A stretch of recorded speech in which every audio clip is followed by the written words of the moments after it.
ఈరోజు ఒకటే స్పష్టంగా ప్రజలు అడుగుతా ఉన్నారు మిమ్మల్ని, ఏ ఒక్క హామీని కూడా మీరు ఇప్పటివరకు కూడా నిలబెట్టుకోకుండా మీరు కాలయాపన చేసుకుంటూ మరి ముందుకు వస్తూ ఉన్నారు.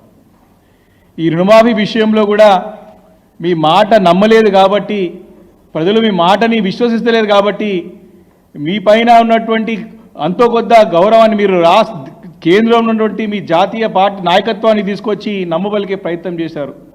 వారి నమ్మకం కూడా పోయింది కాబట్టి ఏం చేయాలో అర్థం కాక మొన్న జరిగినటువంటి పార్లమెంట్ ఎన్నికల్లో సాక్షాత్తు దేవతల మీద ఏ ప్రాంతానికి వెళ్తే ఆ ప్రాంతంలో ఉన్నటువంటి ఆలయాలపైన, ఆలయం భగవంతులపైన, దేవుళ్ళపైన ఒట్టు తిని ప్రజలను నమ్మించే ప్రయత్నం చేసి మళ్ళీ మీరు ఇప్పుడు ఆ దేవుని పైన పెట్టే ప్రమాణం కూడా మరి తప్పుతున్నారని చెప్పేసి ఈ సందర్భంగా నేను మనవి చేస్తూ ఉన్నాను.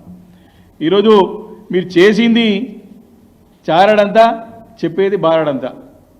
ఏం చేయలేదు, చేసింది కొంచెం స్టార్ట్ చేసి పెద్ద ఎత్తున ప్రచారం అంగు ఆర్భాటాలు పెద్ద ఎత్తున చేసే ప్రయత్నం చేస్తూ ఉన్నారు, నమ్మవలిగే ప్రయత్నం చేస్తూ ఉన్నారు. ఈరోజు రైతులు ఎవరు కూడా స్వచ్ఛందంగా సంతోషంగా మరి ముందుకు రావట్లేదు. అయినా సరే మరి వారిపైన రుద్దే విధంగా రైతులందరూ కూడా తమ వైపే ఉన్న విధంగా మరి ప్రచారం చేసుకొని చెప్పే ప్రయత్నం చేస్తున్నారని స్పష్టంగా అర్థమవుతా ఉన్నది. మరి పదే పదే మరి ముఖ్యమంత్రి గారు గతంలో మరి అపోజిషన్ పార్టీలో ఉన్నప్పుడు మరి కాంగ్రెస్ పార్టీ అధ్యక్షుడిగా మరి అపోజిషన్లో చాలా మాటలు మాట్లాడినారు. వారి మాటలకి అప్పటి మాటలకి ఇప్పటి మాటలకి పొంతన లేదు.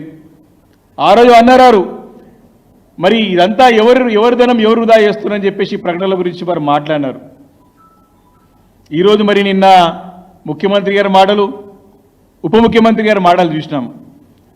రాత్రి మగలు నిద్రపోకుండా రూపాయి కూడబెట్టి మేము ఈరోజు రైతు రుణమాఫీని అమలు చేయడానికి ప్రయత్నం చేస్తున్నామని చెప్పినారు. అంటే నిద్రలేని రాత్రులు ఎన్నో గడిపినామని చెప్తున్నారు, రూపాయి కూడబెట్టినామని చెప్తున్నారు.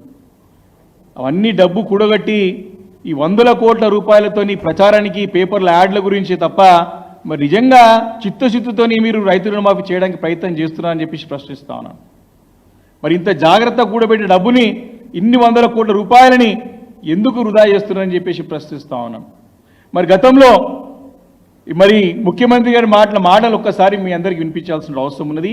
మరి మీ ద్వారా మన రాష్ట్ర ప్రజానీకానికి మరి ఎక్కడున్నా సరే, మన తెలుగు ప్రజలు ఎక్కడున్నా సరే, 2 రాష్ట్రాల ప్రజలు కానీ ప్రపంచవ్యాప్తంగా ముఖ్యమంత్రి గారి యొక్క డ్యూయల్ అంటే 2 నాలుక ధోరణిని ప్రజలు చెప్పాల్సిన అవసరం ఉన్నది.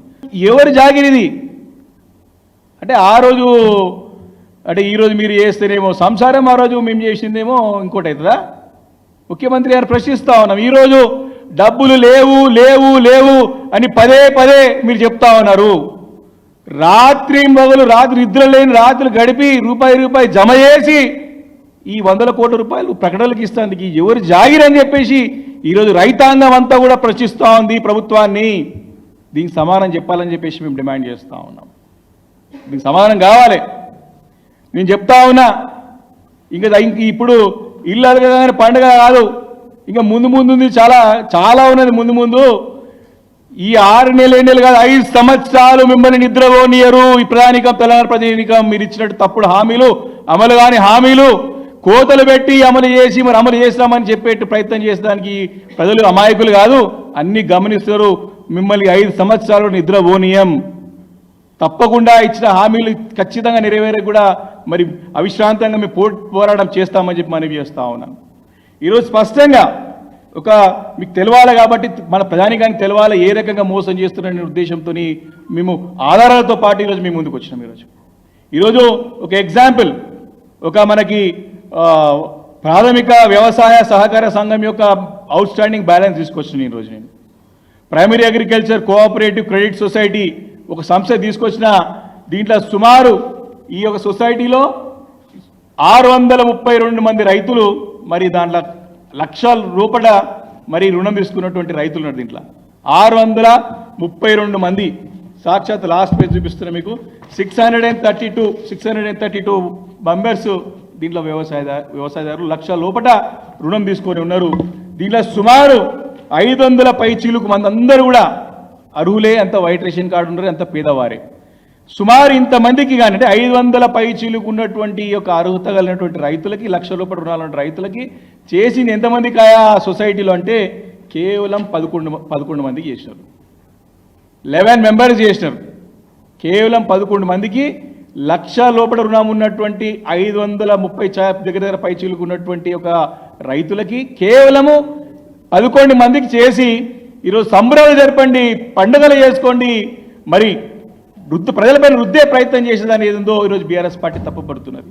అంటే మీలో చిత్తశుద్ధి లోపించిందని స్పష్టంగా అర్థమవుతా ఉన్నది. Please do subscribe to. Please do subscribe to. Please do subscribe to. Please do subscribe to. Please do subscribe to. Please do subscribe to KTV Telugu. KTV Telugu. KTV Telugu. KTV Telugu. To KTV Telugu. KTV Telugu. Please do subscribe to KTV Telugu.